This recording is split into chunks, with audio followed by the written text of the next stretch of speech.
warahmatullahi wabarakatuh. Alhamdulillahilladzi nasta'inu wa nastaghfiru wa na'udzu billahi min sururi anfusina wa min sayyiati a'malina. May yahdihillahu fala mudilla lahu wa may yudlil fala hadiyalah. Asyhadu an la ilaha illallah wahdahu la syarika lah wa asyhadu anna sayyidina Muhammadan abduhu wa rasuluh. Allahumma salli wa sallim wa barik ala sayyidina Muhammadin wa ala alihi wa ashabihi wa man tabi'ahu ila yaumiddin. Rabbi israh li sadri wa yassir li amri wahlul 'uqdatan min lisani yafqahu qawli, amma ba'du. Para jamaah sekalian, puji dan syukur kita panjatkan kehadirat Allah Subhanahu wa taala atas semua limpahan nikmat dan rahmat yang diberikan kepada kita. Alhamdulillah, pada pagi yang cerah ini kita bisa melaksanakan sholat subuh berjamaah, berkumpul dalam masjid yang kita cintai ini. Lalu kita lanjutkan dengan memperkaya pengetahuan keislaman kita. Salawat dan salam kita berharap selalu tercurah kepada junjungan Nabi besar Muhammad sallallahu alaihi wasallam. Para jamaah, mari kita lanjutkan kajian hadis kita setiap Sabtu pagi ba'da subuh. Mungkin kedepannya kita bagi dua kajiannya, minggu pertama dan minggu ketiga hadis, minggu kedua dan minggu keempat tafsir Al-Quran. Nanti kita pakai kitab tafsir dua, Ibnu Katsir sama Jalalain. Hadisnya nanti kita pakai kitab Kutubus Sittah, 6 kitab hadis ya. Kali ini kita baca kitab hadis Sunan Ibnu Majah jilid kedua.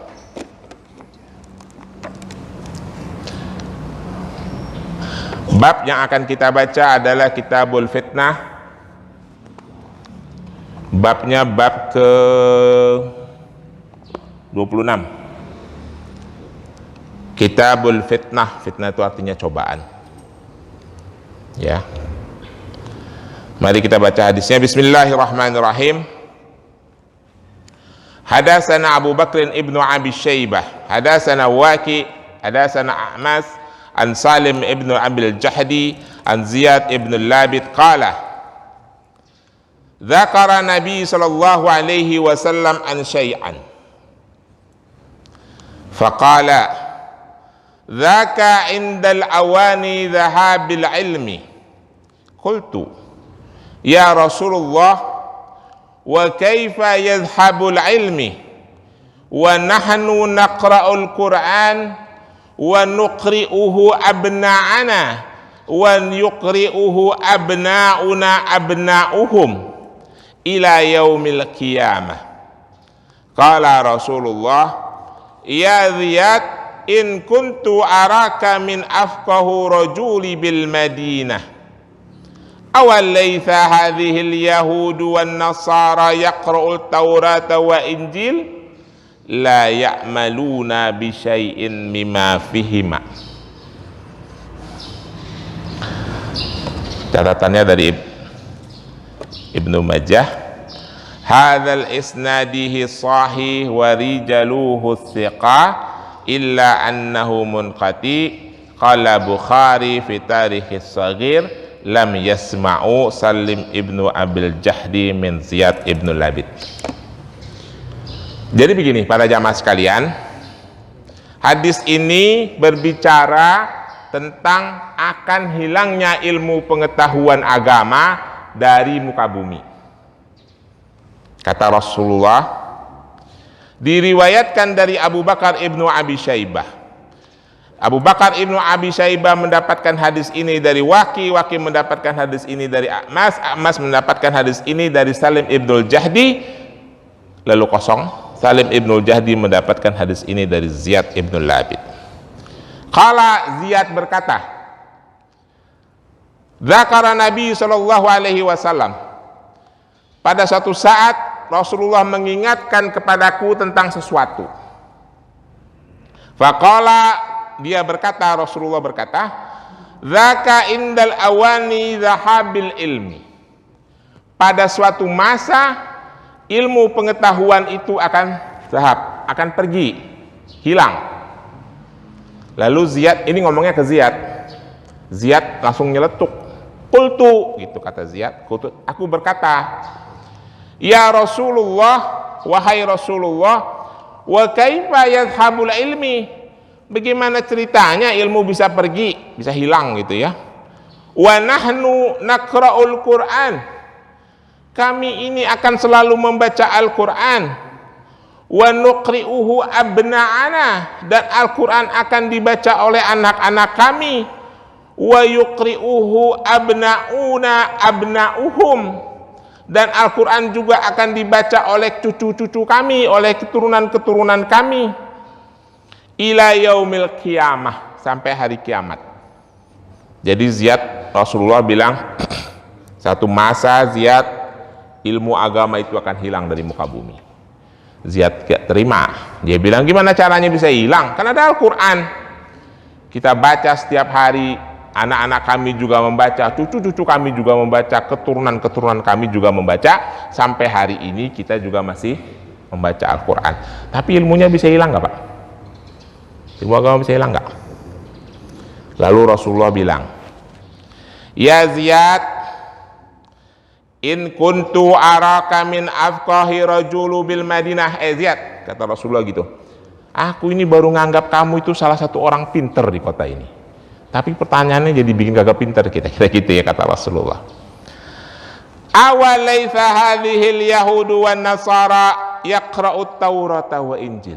Lihatin tuh, Yahudi dan Nasrani dia juga baca Taurat dan Injil, tapi la ya'maluna bisyai'in mimma fihima, tapi ada kagak yang dikerjain, yang diamalkan dari ajaran Taurat dan Injil sama Yahudi dan Nasrani? Enggak ada kan, kira-kira gitu.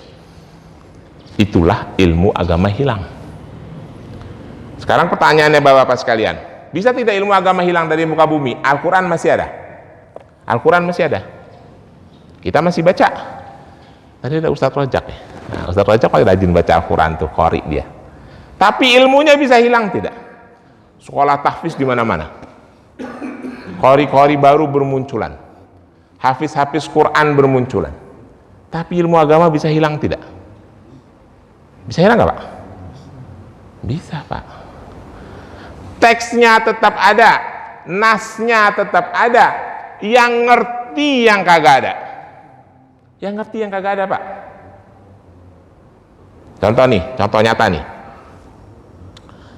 Bapak-bapak suka nanti besok di rumah buka YouTube, ketik Bambang Nursena. Bambang Nursena itu pendeta Kristen Ortodok. Saya sering lihat dengerin tuh YouTube-nya. Dia sekolah di Mesir, belajar agama Kristen Ortodok. Kristen Ortodok Mesir apa Kristen Ortodok Suriah itu ya, saya nggak tahu. Kalau dia lagi ngasih ceramah, khutbah, mahasiswa IAIN demen banget tuh jadi pendengarnya.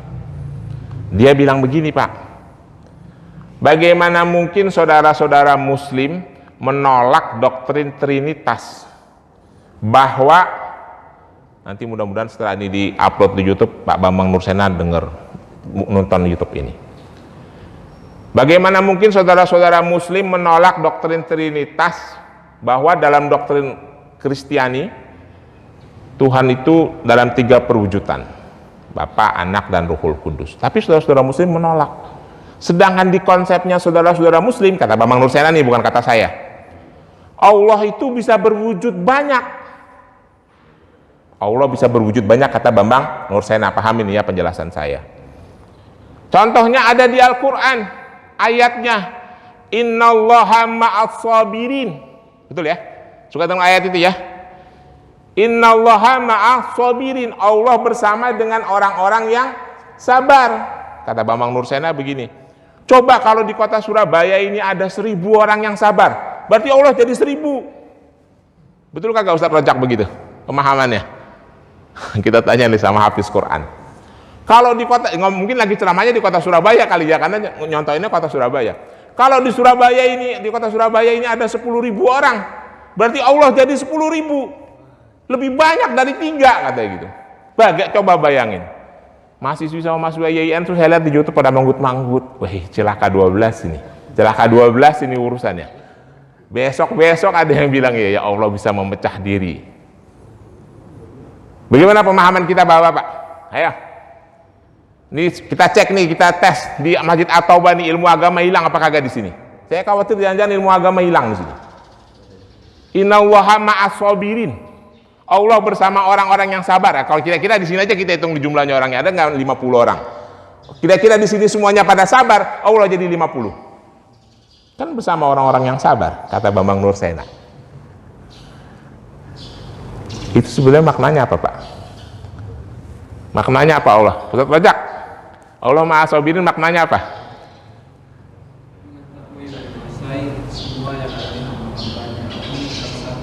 Hah?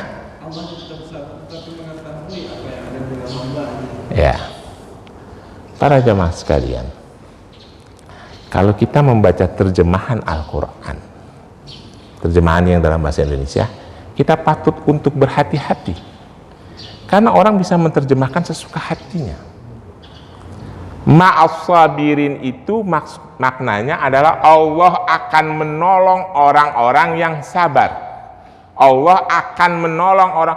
Jadi kata ma'a itu bukannya kebersamaan fisik saya sama Pak Haji Sugiarto. Siapapun yang sabar akan ditolong oleh Allah. Mau sabar di Indonesia, kayak orang yang sabar di Mesir, orang yang sabar di Saudi, orang yang sabar di Eropa, Allahnya tetap satu, kata Ustaz Rajak itu benar. Dengan kekuasaannya dia akan menolong orang-orang yang sabar, tidak perlu menyertakan dirinya pada makhluk itu, dan tidak akan mungkin Allah menyertakan dirinya pada makhluk. Walaupun ada hadis atau ada ayat Al-Quran mengatakan Allah itu dekatnya min hablil warid, tapi Allah tidak akan menyatukan dirinya dengan makhluk. Gitu, paham ya? Bayanginlah itu. Kalau kita berpedoman pada terjemahan Al-Quran, maka ilmu bisa pergi, bisa hilang, nasnya tetap ada. Benar kata hadis ini, ilmu akan hilang. Maksudnya ilmu akan hilang itu yang ngerti kitab suci, yang ngerti Al-Quran dan hadis akan pergi, akan diangkat oleh Allah, seperti hadis yang mengatakan Allah akan mengangkat ilmu dari muka bumi dengan mematikan para ulama. Ya, itu hadisnya. Nah, sebelum orang yang ngerti ilmu agama dengan benar hilang, bersegeralah untuk belajar ilmu agama. Contoh lagi nih satu, ini kisah nyata nih, nyata banget ini kisah. Dulu di sini ada pengajian di Masjid At-Taubah. Ini tidak ada maksud untuk mendiskreditkan orang lain ya Pak, cuma contoh. Waktu masjid yang masih lama, ada pengajiannya tafsir Al-Quran malam Senin, pengajian Masjid Salim Al-Ihsan. Dulu kan Al-Ihsan malam Senin kan. Penjelasan tafsirnya pada saat itu masuk surah Al-Baqarah ayat 26. Innallaha la yastahi ayyadriba masalan ma ba'udatan fama fawqaha. Sesungguhnya, terjemahannya nih, kalau terjemahannya nih, sesungguhnya Allah tidak enggan untuk membuat perumpamaan dengan seekor nyamuk, bahkan dengan yang lebih rendah dari itu. Kata si pemberi tausiah. Tiba-tiba di pojok sana samping saya ada yang nanya. Orang yang nanya masih tinggal di Villa Pamulung di gangnya Pak Edi. Pak Ustadz, apa maknanya ayat innallaha la yastahi ayyadriba masalan ma ba'udatan fama fawqaha? Apa maknanya ayat bahwa Allah tidak enggan untuk membuat perumpamaan dengan seekor nyamuk? Ustadznya jawab, ya salah satu hikmahnya itu, saya masih ingat banget, saya suka ketawa-ketawa puluhan tahun. Salah satu hikmahnya itu sekarang ini ada pabrik obat nyamuk untuk membunuh nyamuk-nyamuk itu kan. Saya bilang astagfirullahaladzim, ini aduh, saya bilang saya sedih banget. Pokoknya ada dua hal yang bikin saya sedih di Masjid At-Taubah ini Pak. Ini curhat ya Pak. Dulu pertama kali saya tinggal di sini Pak, saya kan masih pulang malam takbiran ke rumah orang tua. Begitu saya pulang naik motor, takbiran di sini pakai kaset. Saya liatin aja, masjid gede-gede takbirannya pakai kaset. Mulai besok gua harus aktif di masjid itu. Gara-gara takbiran pakai kaset. Berarti orang yang nggak ada yang aktif dulu itu tahun 2000. Itu kejadian. Hah, saya bilang obat nyamuk, saya bilang itu, saya diem aja. Udah saya lupakan. Beberapa tahun kemudian, kayaknya masjidnya udah dibangun. Ada ustadz muda khutbah di mimbar Jumat, menyampaikan ayat yang sama. Innallaha Sesungguhnya Allah, innallaha la yastahi ay yadriba masalan ma ba'udatan fama fawqaha. Allah tidak enggan membuat perumpamaan dengan seekor nyamuk dan yang lebih rendah dari itu. Ustadznya bilang, saudara-saudara sidang Jumat yang mulia, nyamuk itu walaupun hewan yang kecil tapi dia bisa menimbulkan penyakit. Itulah hikmah ayat itu. Ya Allah, saya bilang salah lagi. Astagfirullahaladzim, ini gak yang tua gak yang muda nih, kagak ngerti agama, gak ngerti Al-Quran. Dua orang itu tidak baca tafsir, tidak baca asbabun nuzul, pasti itu saya pastikan ya, karena membaca Al-Quran berdasarkan terjemahan. Nanti Bapak baca ayatnya ya, Al-Baqarah 26, ayat yang sangat populer. Innallaha la yastahi ay yadriba masalan ma ba'udatan fama fawqaha. Allah itu tidak enggan untuk membuat perumpamaan dengan ba'udah. Yang pertama ini catat, ba'udah itu bukan nyamuk, bukan nyamuk. Ba'udah itu bukan nyamuk. Penjelasan tafsirnya adalah saghiran baqiyatiru, serangga kecil yang terbang. Udah itu aja. Kagak ada yang bilang dia nyamuk. Kenapa jadi bisa jadi nyamuk, ba'udah? Mungkin untuk terjemahan Indonesia biar gampang dipahami ditulis aja nyamuk. Jadi disebut nyamuk gara-gara ada terjemahan itu. Ustadz dai-dai bilang ini pasti hubungannya ngomongin nyamuk. Enggak, ayat itu kagak ngomongin nyamuk. Itulah contoh ilmu hilang dari muka bumi. Dan ba'udah itu bukan nyamuk. Ba'udah itu bari-bari, tahu gak? Orang Melayu bilang bari-bari. Yang suka ngerumunin makanan kalau di meja makan tuh, yang kecil-kecil kayak laler. Kalau orang Betawi bilang anyang-anyang. Kalau makanan dibiarin sampai sehari, ngerumunin tar, kita angkat terbang, itu anyang-anyang. Itu ba'udah di Arab Saudi itu. Di Arab tuh ba'udah tuh itu, bukan nyamuk. Lantaran ada kata-kata nyamuk, parah. Penceramah itu fokus pada kata-kata nyamuknya, padahal ba'udah itu bukan nyamuk. Dan makna ayat itu adalah sebagai jawaban dari penghinaan orang-orang kafir dan orang-orang munafik yang ngeledek Rasulullah. Rasulullah diledek gara-gara Allah menurunkan wahyu surah Al-Ankabut ayat 41 dan surah Al-Hajj ayat 73. Surah Al-Ankabut. Masalul ladzina yad'una min dunillahi awliya'a kamassalil ankabut takhadhat baita wa inna awhanal bait buyuti la baita ankabut law kanu ya'lamun. Allah ngomong begini dalam surah Al-Ankabut ayat 41. Perumpamaan orang-orang yang menjadikan selain Allah sebagai pelindung mereka itu lemahnya seperti laba-laba yang membuat sarang. Dan ketahuilah selemah-lemahnya tempat tinggal adalah sarangnya laba-laba. Tahu kamu mengetahui, kira-kira Allah ngomong begitu. Lalu dalam surah Al-Hajj ayat 73 Allah ngomong, Duri ayuhan nas, duribat masalun fastami'u lahu. Hai manusia semua telah dibuat perumpamaan, dengarkanlah perumpamaan ini. Innalladzina tad'una min dunillah lan yahluqa dzubabah walau istama'u lahu. Hai manusia semuanya, telah dibuat perumpamaan, maka dengarkanlah perumpamaan ini. Siapa saja yang mencari selain Allah, bahkan yang disembah selain Allah itu, lan yahluqa dzubabah, tidak bisa membuat lalat sekalipun. Ayat itu turun, Rasulullah dihina. Apa itu Tuhannya Muhammad?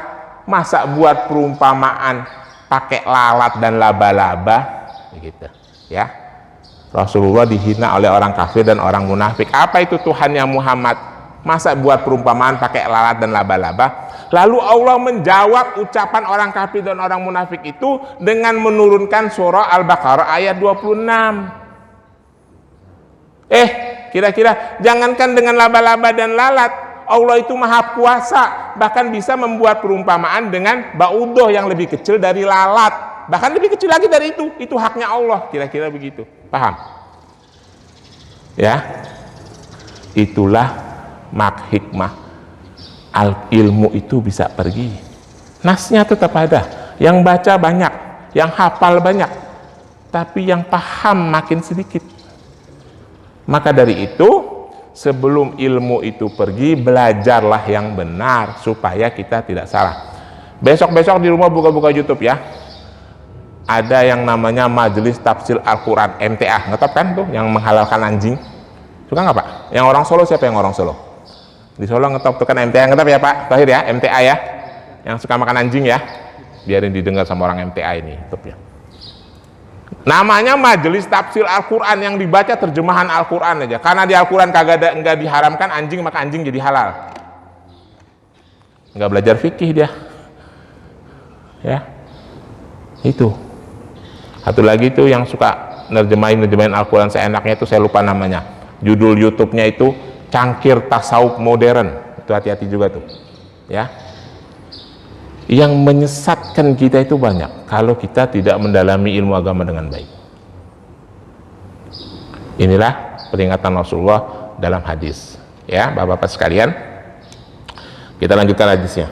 Nah, itu tadi hadis, makna hadisnya. Sekarang ada keterangan Bapak-bapak. Menurut Ibnu Majah, ini ilmu hadis ya Pak. Hadis ini isnadnya sahih.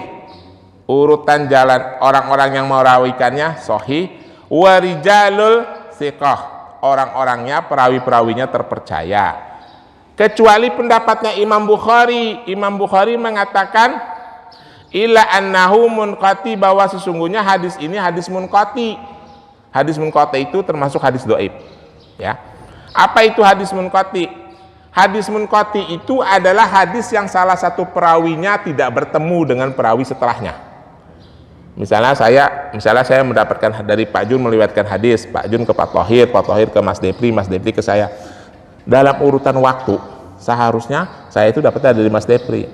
Tapi saya mendengar hadis itu ditulisin dari langsung Pak Thohir. Itu berarti ada yang hilang satu. Itu namanya hadis munqati. Munqati itu artinya terpotong. Itu termasuk hadis dhaif. Menurut Ibnu Majah ini hadis sahih, menurut Bukhari ini hadis dhaif karena munqati. Kenapa munqatinya? Bukhari bilang begini, la yasma'u Salim ibnul Jahdi min Ziyad ibnul Labid. Tidak terdengar, tidak diketahui seseorang dari Salim ibnul Jahdi ke Ziyad ibnul Labid. Ziyad ibnul Labid kan sahabat, Salim ibnul Jahdi tabi'in.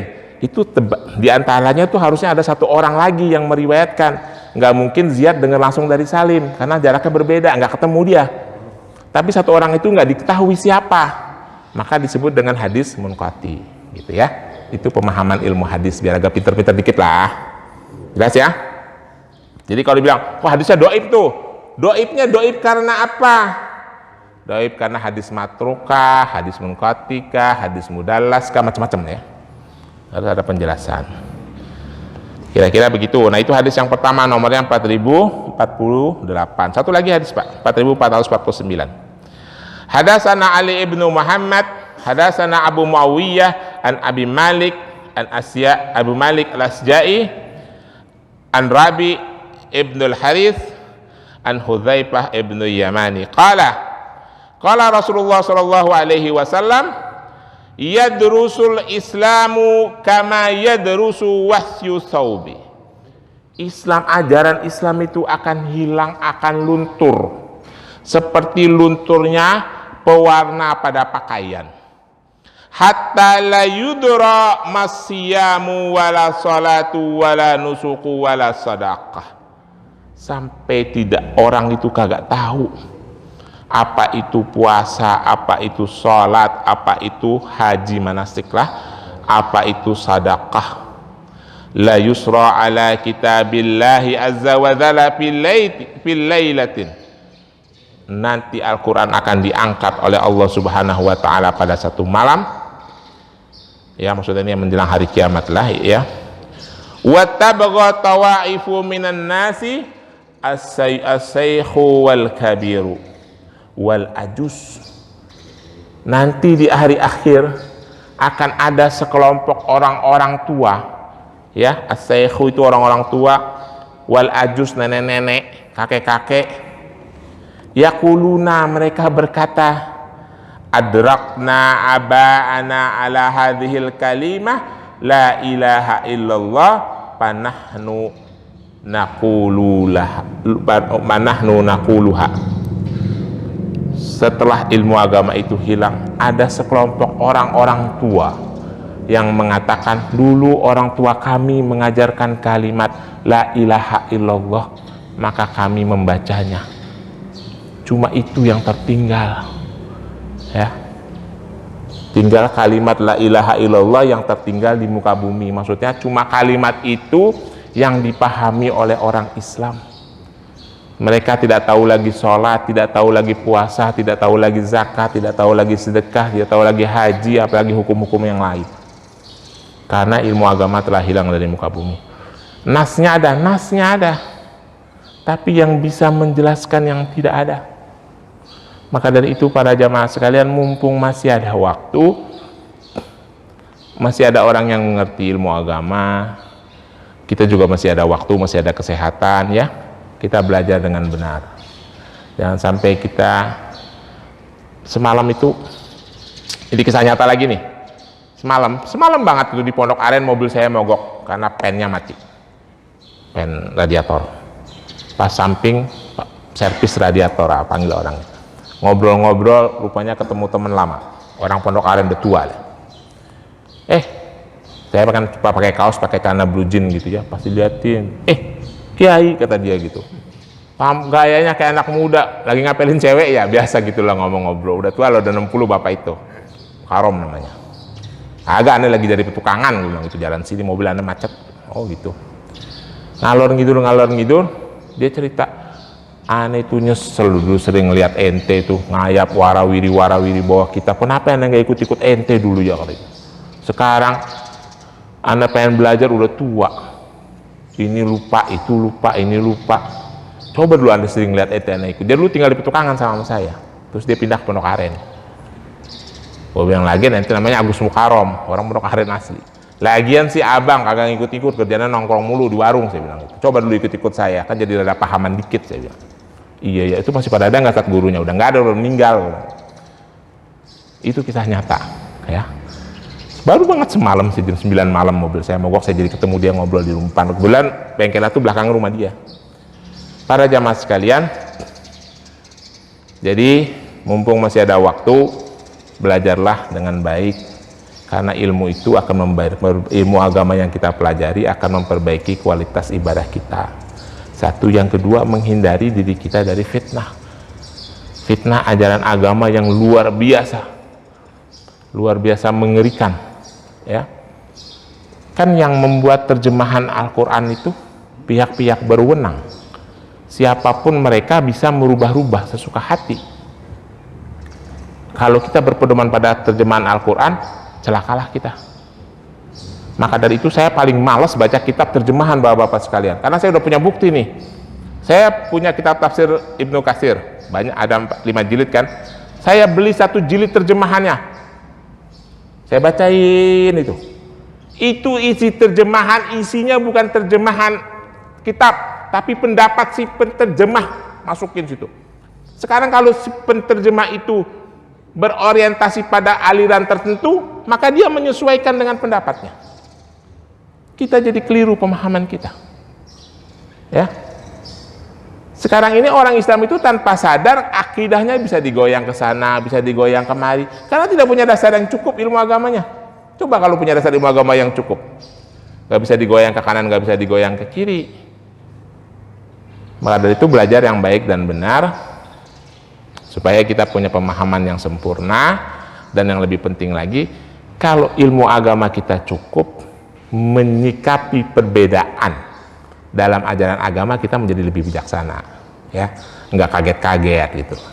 Kan saya sering bilang di sini kan, terutama dalam masalah fikih, kalau ngeliat orang beribadah begini, oh biarin aja, dia mengikuti mazhab anu. Orang beribadah begitu, oh dia mengikuti mazhab ini, biarkan aja gitu. Jadi kita nggak kaget-kaget, nggak saling ribut.